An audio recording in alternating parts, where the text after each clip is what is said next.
Selamat pagi, salam sejahtera untuk kita semua, Bapak Ibu, saudara-saudari di mana saja yang mendengarkan podcast Preaching GKE pada pagi hari ini. Salam sehat untuk kita sekalian. Saya Pendeta Tom Chandra, Kepala Departemen Marturia dan Diakonia Sinode GKE, akan membawakan firman Tuhan untuk kita pada hari ini sesuai dengan Almanas Gereja Kalimantan Evangelis. Baik, sebelum kita membaca dan merenungkan firman Tuhan, mari kita berdoa.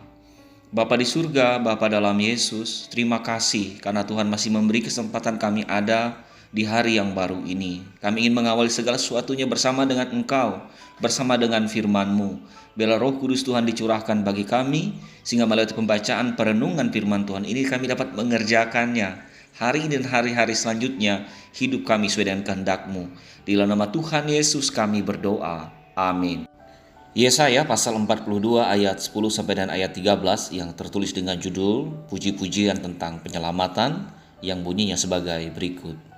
Nyanyikanlah nyanyian baru bagi Tuhan dan pujilah Dia dari ujung bumi. Baiklah laut bergemuruh serta segala isinya dan pulau-pulau dengan segala penduduknya. Baiklah padang gurun menyaringkan suara dengan kota-kotanya dan dengan desa-desa yang didiami Kedar. Baiklah bersorak-sorai penduduk bukit batu. Baiklah mereka berseru-seru dari puncak gunung-gunung. Baiklah mereka memberi penghormatan kepada Tuhan dan beritakan pujian yang kepadanya di pulau-pulau. Tuhan keluar berperang seperti pahlawan. Seperti orang perang, ia membangkitkan semangatnya untuk bertempur. Ia bertempik sorak. Ya, ia memekik terhadap musuh-musuhnya. Ia membuktikan kepahlawanannya. Ia berbahagia setiap orang yang mendengarkan firman Tuhan dan yang memeliharanya. Amin. Bapak Ibu, saudara-saudari, pernah tidak berada di tempat yang tidak Anda sukai? Apa yang Anda alami, apa yang Anda rasakan? Tentu setiap hari kita mengalami kejenuhan, kebosanan. Karena jangankan untuk menjalani di tempat yang tidak kita sukai, mendengar saja kita sudah tidak ada selera untuk mendengarnya. Ini yang terjadi ketika bangsa Israel, ketika invasi Raja Babel Nebukadnezar dari Babel atau dari Babilonia ke Yehuda tahun 539 sebelum Masehi. Orang-orang diangkut, dibawa ke negeri yang jauh, sehingga lambat laun mereka lupa akan asal-usul mereka. Tetapi ketika Yesaya menyampaikan tentang penyelamatan bagi mereka, paling tidak bangsa Israel terbelah menjadi 3 pihak. Pihak yang pertama, pihak yang pesimis, yang mereka berpikir tidak mungkin siapa yang membebaskan kita, melepaskan kita. Karena Nebukadnezar dengan segala pengaruh kekuasaannya, kekuatan militernya tidak mungkin dapat kita kalahkan. Tapi ada kalangan yang kedua, kalangan optimis. Mereka berterima kasih kalau itu terjadi, tidak salah kalau memang ada kabar penyelamatan. Pihak yang ketiga lah golongan oportunis, orang yang suka mencari kesempatan. Mereka berpikir ya tergantung enakan yang mana dulu. Kalau kira-kira kita bisa lebih nyaman hidup, mengapa tidak kita ikut ketika ada penyelamatan nanti? Tapi kalau tidak ada, toh kita nikmati saja di sini. Nubuat Yesaya ini disampaikan menjelang akhir hidupnya. Ini juga mengkhawatirkan orang-orang yang mendengar, orang-orang yang percaya dengan pemberitaannya. Kalaupun mereka kembali ke tanah perjanjian, mereka tidak tahu siapa yang akan membawa, apakah Tuhan akan membangkitkan Musa atau Yosua. Atau siapa yang menginisiasi, karena Yesaya sudah tua. Dalam nubuat Yesaya dikatakan bahwa yang menginisiasinya adalah Tuhan Allah sendiri. Dan benar, Babel yang waktu itu negara yang penuh dengan kekuatan militer, akhirnya bertekuk lutut. Babel diinvasi Persia. Koresi Raja Persia mengizinkan mereka pulang. Artinya apa? Apa yang disampaikan Yesaya benar tentang penyelamatan mereka. Dan siapa saja orang-orang yang pulang kembali sesuai dengan nubuat Yesaya ini? Nabi Hagai. Hagai artinya sukacita. Hagai artinya riang gembira, semangat. Selain Hagai ada juga Ezra yang nanti juga akan mengawali untuk pembangunan kembali bait Allah. Lalu ada juga Zakaria dan Nabi Maleaki. Dan tahun 536 sebelum Masehi mereka tiba di Yerusalem. Artinya apa Bapak Ibu saudara-saudari?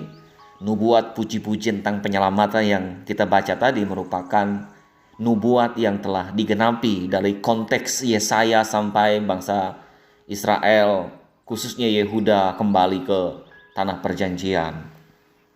Bagi orang-orang Yahudi, nubuat ini spirit kembali ke tanah perjanjian. Nubuat ini dalam konteks bahwa Tuhan Allah telah membawa mereka ke tanah perjanjian. Tidak hanya kepada leluhur mereka dari Mesir kembali ke tanah perjanjian, tapi mereka pun dari Babilonia, mereka boleh kembali selamat ke tanah perjanjian. Selesai begitu. Tapi bagi orang percaya, bagi kita orang Kristen, ini peristiwa iman. Peristiwa ini tidak hanya bicara kepada bangsa Yehuda yang kembali ke tanah perjanjian yang dipimpin oleh Hagai, Ezra, Zakaria, dan Maliaki. Tapi lebih jauh sebab Yesaya itu nabi besar. Mengapa dikatakan nabi besar? Karena nubuatan-nubuatan itu melampaui masanya, zamannya. Ia bicara lebih jauh lagi, yaitu tentang kehadiran Mesias atau kehadiran Yesus Kristus yang digambarkan melawat umat manusia dari penjajahan dosa dan kuasa maut. Kalau dalam perjanjian lama, membawa bangsa Israel, bangsa pilihan dari pembuangan ke negeri perjanjian. Kalau pada sekarang, tidak hanya tentang pembuangan di Babel, tidak hanya pembuangan di dunia, tapi lebih ngeri lagi, membawa kita kembali dari penjajahan dosa dan kuasa maut ke negeri di mana maut tidak ada lagi. Amin. Kembali kepada bacaan kita, apa sih yang dapat kita lakukan sebagai orang percaya? Yang pertama, bahwa Yesaya mengajak ketika sudah diselamatkan dari kuasa dosa dan kuasa maut, nyanyikanlah nyanyian baru. Jadi ini perintah yang praktis. Bukan nyanyian lama, tapi yang dinyanyikanlah nyanyian baru. Pujian yang dinamis. Terima kasih Tuhan, hari ini Kau sudah menolong kami. Pada esok hari lagi ketika kita sakit kesembuh, terima kasih Tuhan, saya sudah disembuhkan. Yesaya mengatakanlah nyanyikanlah nyanyian baru dari pulau ke pulau. Artinya bahwa semua orang mengalami lawatan Allah. Semua orang mengalami penyelamat yang sama. Bahkan penyelamatan mendahului kesadaran kita sekalian. Karena itu jangan lagi kita berpikir, ya Tuhan doa saya seperti kemarin-kemarin saja. Amin. Tidak bisa dong. Karena berkat Tuhan tidak pernah sama. Tidak pernah Tuhan mengasihi yang kemarin, tahun lalu. Dia selalu memberi yang baru, yang up to date. Amin. Ya, saya menggambarkan bahwa alam semesta pun memuji Tuhan. Dikatakan laut bergemuruh, laut bergelora, gelombang yang menyapu bersih pantai dan tidak pernah berhenti. Itu bentuk bahwa mereka pun memuji, memuliakan Allah. Padang gurun juga menyaringkan suara. Bahkan lebih daripada itu, Yesaya lebih maju lagi dalam nubuatnya mengatakan Tuhan kita berperang seperti pahlawan. Dan nubuat ini akan jelas ketika kita belajar dari karakter Yesus dari keempat kitab Injil. Yesaya menambahkan, bahkan ia membangkitkan semangat untuk bertempur. Kita melihat bagaimana Yesus dengan hukum kasih dan jalan kasihnya, ia tidak pernah kalah. Ia mengalahkan kuasa dosa dengan kasih. Ia menghajar, ia menegur orang dengan kasih. Sehingga orang akhirnya malu sendiri. Orang mengakui dalam hati. Yesaya mengatakan ia bertempik sorak, ia memekik. Ia membawa orang kembali kepada jalan Allah. Melihat pengajarannya, banyak-banyak orang bertobat, orang sadar. Bahkan pada yang terakhir ia membuktikan kepahlawanan kepada musuh-musuhnya. Ingat, musuh-musuhnya tidak menemui satupun kesalahan dari diri Yesus. Bahkan panglima tentara Bait Allah mengakui bahwa sungguh dia ini anak Allah. Artinya tidak ada kesalahan yang ia buat, tidak satupun yang memberatkan dia. Ya, Pontius Pilatus pun juga mengakui itu. Dan sampai hari ini tidak seorang pun dapat membantah kepahlawanan Yesus. Membela orang-orang tertindas, terpinggirkan, membela orang-orang yang dimarginalkan, bahkan hukum-hukum Yesus itu yang sekarang diadopsi oleh dunia. Bagaimana Human Declaration of Rights, kesetaraan gender, semuanya bersumber kepada Yesus. Ia menjadi pahlawan bagi kita semua. Nah, Bapak Ibu, kita memasuki Adventus yang ketiga sepanjang minggu ini dan akan masuk Adventus yang keempat. Kita betul secara liturgis akan persiapkan hari Natal pada tanggal 25. Kita mulai dari tanggal 24. Meskipun gereja-gereja Protestan sejak 1 Desember sudah merayakan itu. Tetapi lebih penting daripada itu kita menyambut kedatangan Yesus yang terakhir bagi kita. Ia digambarkan seperti pahlawan yang datang untuk menyelamatkan. Kita sudah diselamatkan, menyelamatkan orang-orang yang belum percaya. Kita akan rindu seperti pencipta lagu dari pulau dan benua, terdengar selalu terus nyanyi pujian yang merdu. Ini lagu yang mengangkat tentang keselamatan yang diterima oleh suku-suku bangsa di dunia. Dan melewati pelayanan kita kiranya dipakai oleh Tuhan untuk menjangkau orang-orang lain dimulai dari sekitar kita sampai ke ujung bumi. Tentang penyelamatan Tuhan bagi kita semua. Dan untuk itu harus selalu ada puji-pujian tentang penyelamatan kita. Ini bukan tentang kita tapi tentang siapa Tuhan yang menyelamatkan kita. Amin. Mari kita menaikkan doa syafaat kita. Bapa di surga, kami bersyukur dan berterima kasih. Tuhan masih memberi kami kesempatan ada di tengah dunia ini dengan segala tugas dan tanggung jawab kami. Berkatilah majelis sinode, majelis resort dan majelis jemaat, bahkan mitra gereja lingkungan pengeris di mana saja berada, yang mempersiapkan pelayanan sepanjang minggu dan bulan ini. Biarlah kedamaian, ketentraman dan sukacita ada pada kami. Biarlah saudara-saudara kami yang dalam keadaan sakit disembuhkan, dipulihkan. Saudara-saudara kami berbeban berat diringankan. Biarlah kuasa Tuhan menaungi hidup kami dan hidup mereka. Biarlah dunia juga dapat mendengar dan menerima kabar baik ini. Pakailah kami menjadi alat di tangan Tuhan.